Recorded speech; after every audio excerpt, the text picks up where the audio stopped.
What is up, sports bettors? It is Matt Modi here with OddsJam, and we have 3 Christmas NFL games this week. So I'm just going to be giving you my best bets for these Christmas games. I know I know that Christmas is normally an NBA day, but we have 3 NFL days because Christmas does fall on a Sunday. In fact, the majority of games are on Saturday.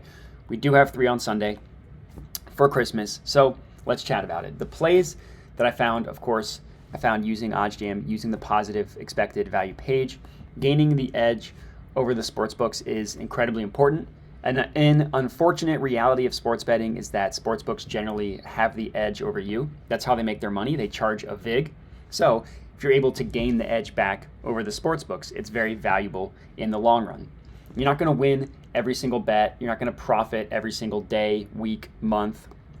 But over the course of time, it will be profitable. So I've been using OddsJam for about over a year now. I started at the beginning of football season last year in 21.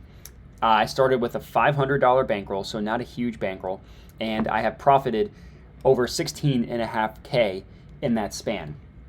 My weekly profit shows a lot more up than down. Now, there were some down weeks, some of them really bad, which happens with sports betting. If you switch to the monthly view, and this is all taken from my bet tracker, so every bet that I've placed in the past, 16 months or so has been tracked using OddsJam, and I've only had 3 down months out of those 16. Everything else has been up. Some have been up a lot, like 3K. Some have been down a lot, like 1,800, significantly more up than down, all from positive expected value betting.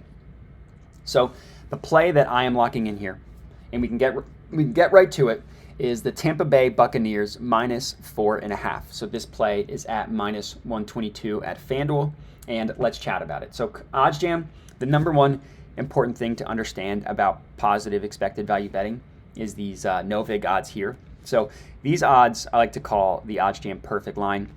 They're also can be viewed as the true line of what a market should be priced at. They're pulled from the sharpest sports books in the world. So the sports books that consistently do the best job at pricing odds feed into these in this column here where it says no vig odds. So basically, the way it works is OddsJam back tested thousands and thousands of betting opportunities over a long period of time to make sure that they got a big enough sample size in terms of just the number of betting opportunities back tested, as well as a large sample size in terms of just the actual time frame that was tested. So it's not like, we tested the bets yesterday and this is what we came up with. No, it's based on a long period of time, right? A huge test size.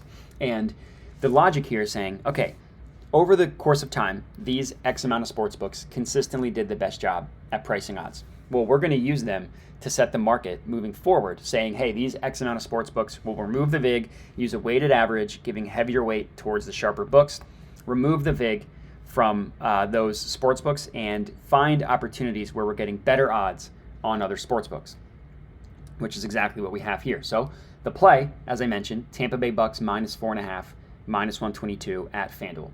The OddsJam perfect line, the sharpest sports books in the world, price this at -123. So yeah, it's a smaller gap, but it's still a gap nonetheless. And as long as you are getting some sort of gap, that means you are placing a profitable bet. Then what you want to do, you want to look where your bet, the one that you are placing, compares to the rest of the betting markets. So we locked this in at -122. Let's look at where every other sportsbook prices it, right? Because positive EV betting, you want to make sure that you are getting an outlier across all of the sportsbooks. Basically, the logic there saying if every sportsbook except for one has something priced one way and you can get it an outlier to those, the more likely scenario is that one lone book that is mispriced has mispriced odds. So in this case, the FanDuel at -122 is a clear outlier to the rest of the sports books, right? Pinnacle has it at -133, and this is important. Pinnacle, being the sharpest sports book in the world, has it at -133. Every other sports book, we see odds ranging from -145 to -151. Really good play here. Every single sportsbook prices it 11 to 29 cents higher than the FanDuel one. And by higher, I mean more likely to occur. So I love this bet. I think it's a really good one. Tampa Bay Bucks -4.5. And that's going to be it for this video. Still waiting on odds to post and everything. So I just got the one bet for you. It's really good. I definitely recommend tailing. And that's it. So everybody have a Merry Christmas and have a good one.